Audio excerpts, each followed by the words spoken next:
Então,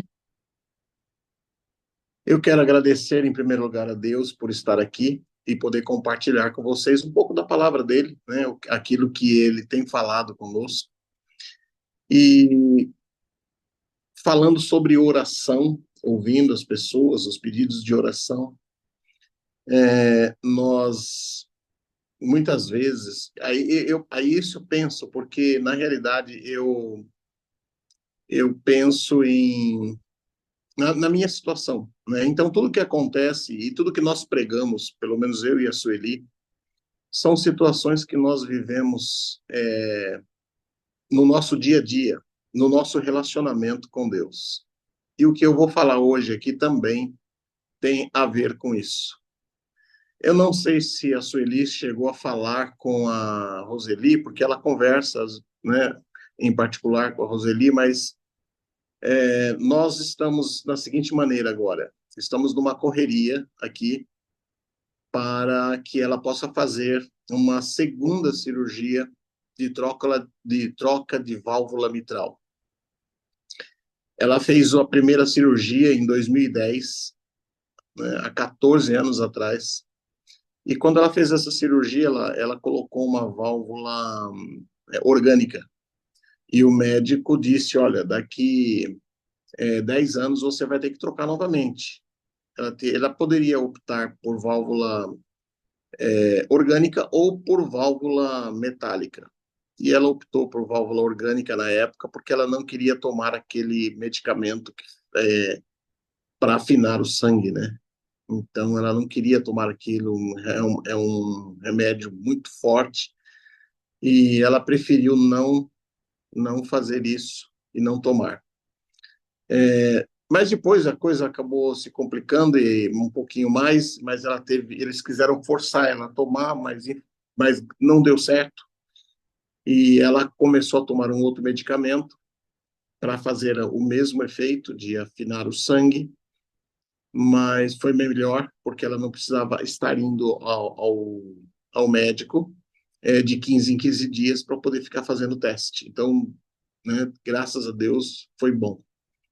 Porém, agora, de uns tempos para cá, depois que nós voltamos dos Estados Unidos, assim que nós voltamos, ela começou a passar mal.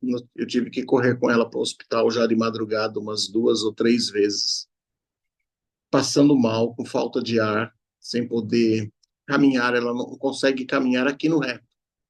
Se ela toma banho e ela se gesticula muito tomando banho, ela tem que parar e descansar, porque ela se sente muito cansada. E nós começamos a ir ao médico e o médico falou: olha, não tem jeito, ela vai ter que operar novamente, chegou o momento. E aí vem todo o preparativo para a operação, para a cirurgia, e é uma série de coisas que tem que fazer. E ela está cada dia, parece que a gente percebe que ela está cada dia mais cansada. E isso tem sido a nossa correria, a nossa preocupação aqui.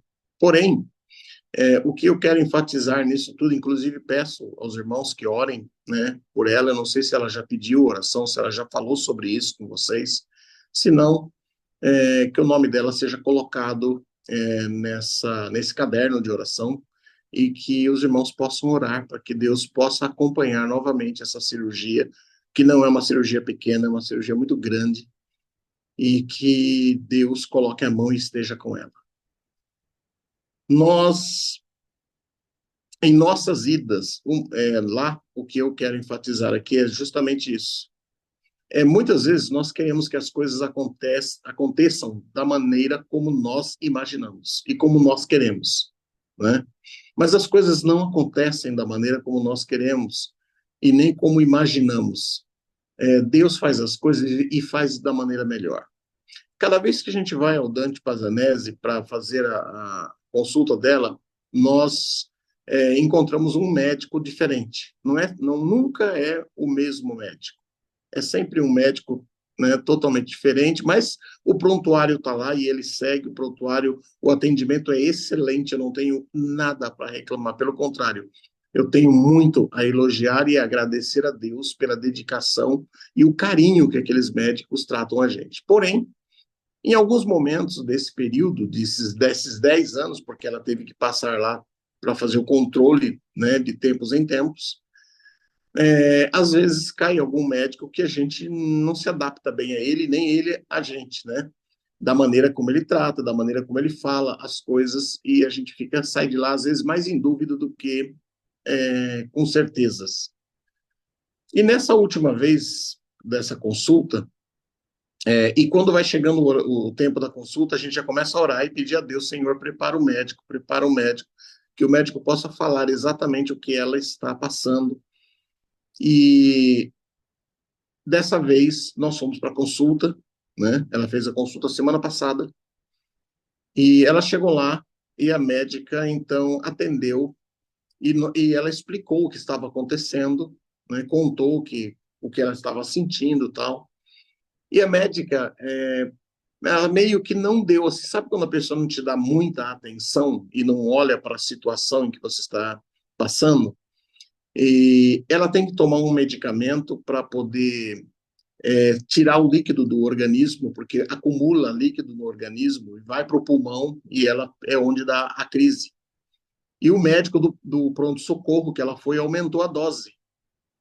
E esta médica falou: não, não, ela não precisa disso, nós vamos tirar todo o medicamento dela, ela vai ficar sem esse medicamento, nós vamos fazer isso por uma semana, e na semana seguinte vocês vão voltar aqui, sou eu que estarei aqui para atender vocês, e eu quero ver como ela vai, como é que ela vai, como vai estar o estado dela depois dessa semana sem esse medicamento. Nós saímos de lá totalmente em dúvida quanto ao atendimento desta médica, quanto ela ter tirado o medicamento. E a Sueli falou: eu vou fazer um teste, mas eu sei que eu não vou aguentar. Fez o teste, tentou ficar sem o medicamento, não foi possível. Ela começou a passar mal de madrugada. E eu falei para ela: volta a tomar o medicamento da maneira como o médico, o último médico, orientou. Esquece o que essa médica falou. E vamos orar para que Deus dê um jeito desta médica não estar lá na próxima sexta-feira, para que a gente possa pegar um médico que possa, de fato e de verdade, atender a gente da maneira como a gente precisa. Que ele fale para a gente exatamente o que está acontecendo. E assim foi, passou a semana e a gente orando, nós estávamos em oração pedindo a Deus que ajudasse, que aquela médica não estivesse lá, ou que se ela estivesse, que a nossa ficha não caísse para ela atender.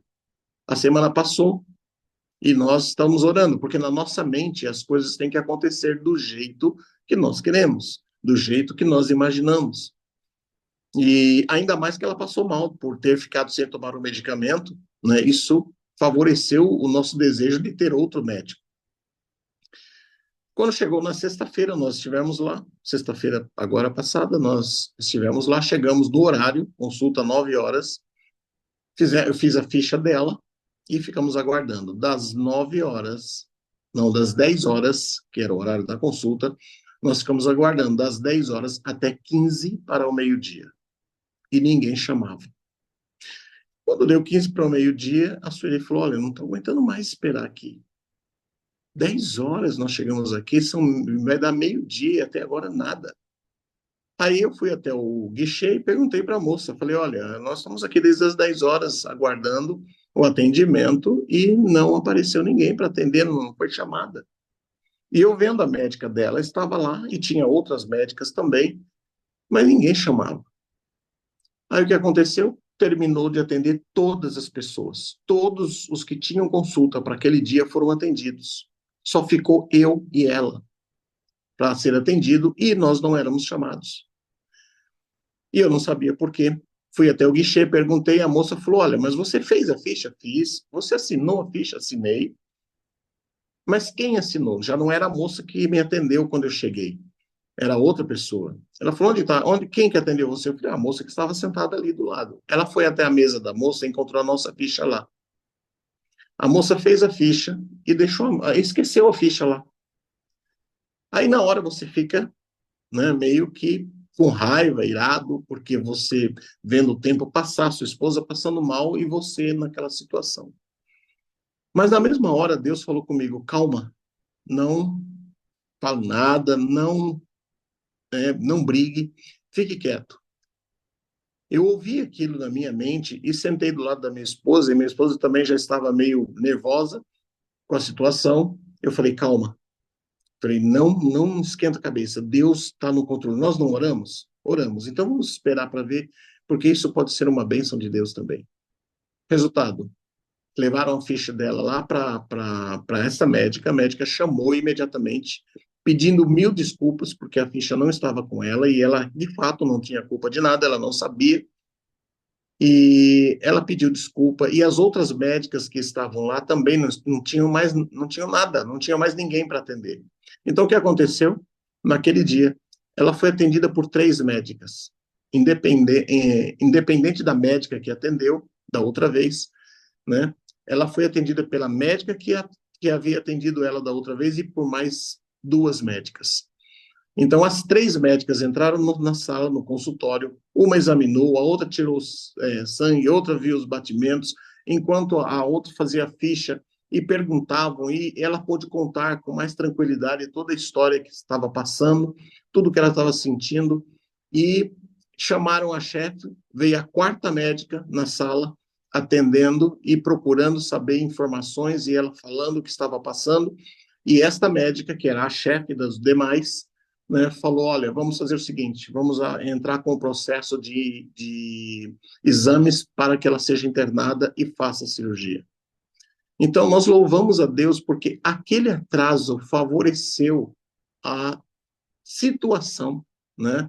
Favoreceu para que ela pudesse sair dali já encaminhada para a cirurgia, e ela então está agora fazendo todos os preparativos, exames e tudo mais que tem que fazer, que é um processo grande, para que ela possa fazer a cirurgia. E nós saímos dali agradecendo a Deus. Por quê? Porque atrasou, porque não foi da maneira como nós queríamos, mas foi da maneira como Deus quer. Aqui na Bíblia, nós encontramos aqui em 2 Reis, capítulo 5, tem o verso 3 que diz o seguinte: E disse esta a sua senhora: Oxalá que o meu senhor estivesse diante do profeta que está em Samaria, e ele o restauraria da sua lepra. Nós, na hora, depois de tudo passado, eu me lembrei exatamente dessa história, porque essa história tem muito a ver com aquilo que a gente quer e com aquilo que a gente imagina. Eu não vou ler toda a história, porque vocês conhecem a história da cura de Naamã, né, um general do exército da Síria que era leproso. E essa história, ela me mostra o seguinte, a mim, nessa história toda que eu passei com a minha esposa, e eu tenho certeza que isso também pode servir de lição para vocês. Essa história mostra que Deus trabalha de maneira totalmente diferente daquela a qual nós imaginamos. Nós temos um problema, queremos que seja respondido, oramos e falamos com Deus, só que nós queremos que o problema seja resolvido da maneira como nós queremos, no tempo em que nós queremos. Só que Deus tem maneiras melhores para atender as nossas orações do que aquelas que estão de fato e de verdade em nossa mente. E Deus, nessa história, ele usa pessoas simples e coisas simples para se comunicar com o ser humano. Deus age de maneira tão simples, nós complicamos tudo. Nós queremos resolver os nossos problemas, mas nós complicamos porque nós temos em nossa mente algo. Porque estamos vivendo uma situação, mas Deus está acima dessa situação. Nós estamos presos a tempo e horário, Deus não está. Então, a maneira de Deus ver a sua situação e responder e resolver o seu problema, aquele que você coloca nas mãos dele, é de acordo com a visão dele e não de acordo com a sua. No caso deste homem, este homem era um general famoso, aclamado, amado por todos naquele local, na Síria. Era um homem do alto escalão da Síria. Era amigo do rei. No entanto, ele tinha um problema. E entre as guerras que ele teve, ele trouxe para a Síria uma menina lá de Israel e entregou como presente para sua esposa, né, uma serva. E ela ficou como serva trabalhando na casa de Naamã.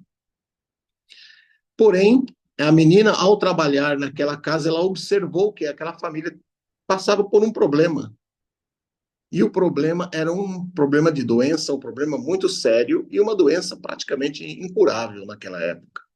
Até no tempo, na época de Cristo, essa doença era uma doença incurável. E a menina, tomando conhecimento disso, entra em contato com a sua senhora e diz: Olha, se o meu senhor estiver lá em Israel, ou diante do profeta que está em Israel, ele vai curá-lo da sua lepra. Então, Deus, naquele momento, começa a trabalhar com aquela família e com aquele homem, e através de uma serva. Então, a esposa de Naamã, ela recebe, através de uma serva, a orientação que Naamã deveria estar diante de um profeta em Israel. O que Naamã deveria ter feito? Ao receber a informação da sua esposa, deveria ter pego o seu cavalo, a sua carruagem, né, e se dirigido diretamente até Israel, entrado em contato com o profeta e dito: Olha, eu estou aqui porque fui informado assim, assim, e com certeza Deus atenderia a sua oração através daquela serva. Mas ele não fez isso. Quando ele toma conhecimento de que teria essa opção para a cura, ele vai até o rei da Síria. E lá o rei da Síria é quem determina que ele deveria ir. Então ele sai da Síria com uma carta especial, carimbada pelo rei, com presentes, né, em nome do rei da Síria, dirigida ao rei de Israel. Não era nem ao profeta, veja que o profeta não entra aí. Então, Naamã, ele tinha na mente dele algo bem diferente daquilo que Deus queria que acontecesse com ele.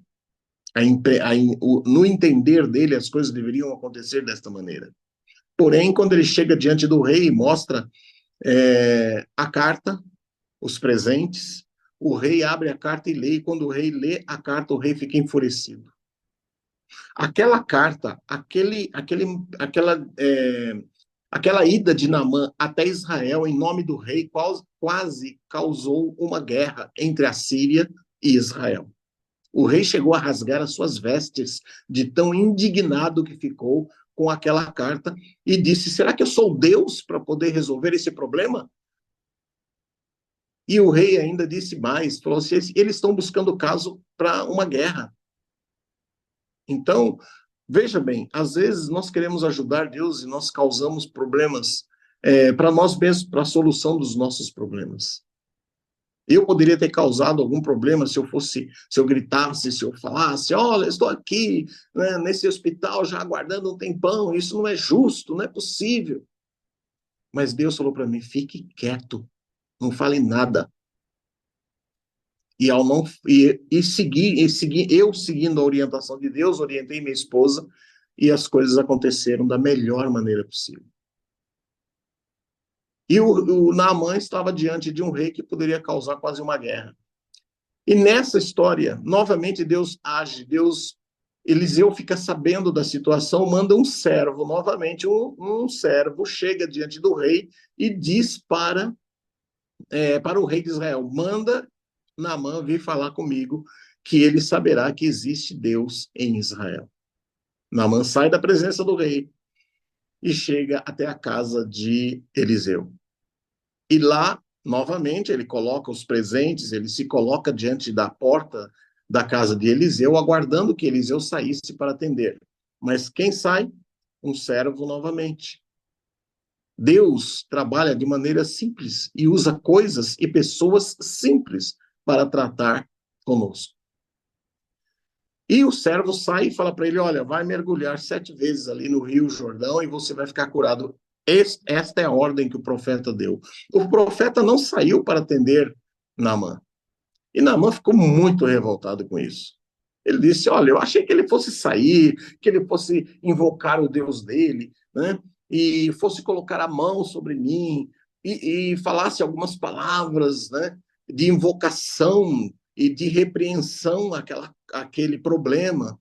E provavelmente aconteceria um trovão no céu, anjos cantariam, né? E toda aquela situação que estava na mente de Naamã que deveria acontecer com ele para que ele pudesse ser curado. Mas não um servo chegar a ele e dizer, olha, se lava ali naquele rio. E ele ainda ficou mais revoltado ainda, porque ele disse, tem 2 rios lá na Síria, Abana e Farfar, que são 2 rios limpos, eu poderia me lavar lá e vou me lavar nesse rio barrento, esse rio poluído. E ele então se vira nervoso, irritado, para seguir em frente. E vai embora para a casa dele. Ele estava indo embora para a Síria. Quando, de repente, Deus usa novamente o servo para falar com Naamã. E diz assim, e os servos eram tão fiéis a ele, tinham tanta consideração com ele, que o chamavam de pai. E disse, meu pai, se o profeta tivesse pedido algo muito difícil para você, você não faria? E ele parou, pensou, eu falei, se ele pedisse qualquer coisa que ele quisesse pedir, eu faria. Então, por que você não entra nesse rio e não mergulha 7 vezes? O que vai acontecer aí? O máximo que você vai entrar ali é mergulhar e fazer o que o profeta mandou. Através de um servo, novamente, Deus fala com Naamã. E neste momento, Naamã decide obedecer à voz daquele servo, entra naquele rio, mergulha 7 vezes, sai de lá curado. Quando Naamã sai curado da lepra, Naamã não saiu somente curado da lepra, mas saiu curado do orgulho, da prepotência da arrogância e de tudo que existia no coração dele, que fazia com que ele achasse que merecia alguma coisa, algum som de trombeta para a cura especial que Deus iria fazer por ele. A atitude de Naamã, quando ele sai daquele rio, é totalmente diferente de quando ele entrou ali. Ele volta para a casa de Eliseu para agradecer, e neste momento Eliseu o recebe. Somente neste momento Eliseu sai para receber e ele quer que Eliseu receba os presentes. Eliseu não recebe os presentes. E ele diz o seguinte: olha, então faça o seguinte, já que você não quer o presente, me dê um pouco de terra de Israel, para que o teu servo veja a situação. Agora ele se considerava servo, para que o teu servo possa adorar a Deus, porque ele reconhece diante de Eliseu que não existia outro Deus em Israel a não ser o Deus de Israel. Não existia outro Deus. Ele era adorador de Ribom junto com o rei da Síria. E ele ainda disse assim: olha, eu quero fazer aqui uma observação. Eu vou voltar para a Síria e lá na Síria eu vou ter que me dirigir ao templo de Rimon, porque o rei adorava Rimon. E pelo que a gente entende aqui, o rei era uma pessoa que tinha algum problema físico, que para se ajoelhar diante de Rimon precisava se escorar em Naamã. E ele iria continuar fazendo isso, levando o rei, mesmo ele não adorando mais aquele Deus, ele iria levar, e ele disse o seguinte: nisto perdoe o Senhor Deus, o teu servo, quando eu me dirigir à casa de Rimon e tiver que servir de apoio para que o rei se ajoelhe, eu vou ter que me ajoelhar também, mas eu não estarei me ajoelhando mais diante de Rimon para adorá-lo. Eliseu disse: vá em paz, fique em paz. Então vejam, queridos, que Deus usa o tempo todo, usou aquela menina serva, usou o servo que foi até o rei, usou o servo que pediu para que ele se mergulhasse 7 vezes lá no Rio Jordão. E, por fim, houve o milagre da maneira como Deus havia determinado que faria na vida daquele homem. E não transformou somente o corpo dele, mas transformou a alma, a mente daquele homem. E eu tenho certeza de uma coisa, a história não diz, e para finalizar eu digo o seguinte: quando Naamã chegou em casa e olhou para aquela menina, eu tenho certeza absoluta que a vida daquela menina mudou naquela casa. Ela não foi mais chamada de serva, porque o servo ali agora era Naamã. E aquele homem, com certeza, deve ter ajudado aquela menina em tudo o que ela precisava. A história não diz isso, mas eu imagino o que ele queria fazer em agradecimento a Naamã. E eu tenho certeza absoluta de uma coisa, que ele e aquela menina adoravam ao mesmo Deus juntos naquela terra que ele levou de Israel. Então, queridos, às vezes as coisas não estão acontecendo da maneira como nós queremos, mas eu quero dizer uma coisa para vocês: Deus sabe o que você precisa e ele vai realizar da maneira como ele quer, porque é a melhor para mim e é a melhor para você. Eu tive essa experiência esses dias e tenho tido várias ocasiões. Só que existem momentos na nossa vida que nós achamos que Deus deve responder a nossa oração de tal e tal maneira. Na realidade, não. Deus vai responder sim, mas no tempo dele e na hora e da maneira como ele achar melhor. Que Deus possa abençoar cada um de vocês. Que vocês possam continuar confiando nesse Deus e colocando os seus pedidos, as suas necessidades diante de Deus, porque Ele tem cuidado de vós. Que Deus possa abençoar cada um, é o meu desejo e a minha oração. Amém. Amém. Amém. Irmão Paulo, eu vou fazer uma oração agora e o senhor faz a última oração, por Ok. favor, tá bom?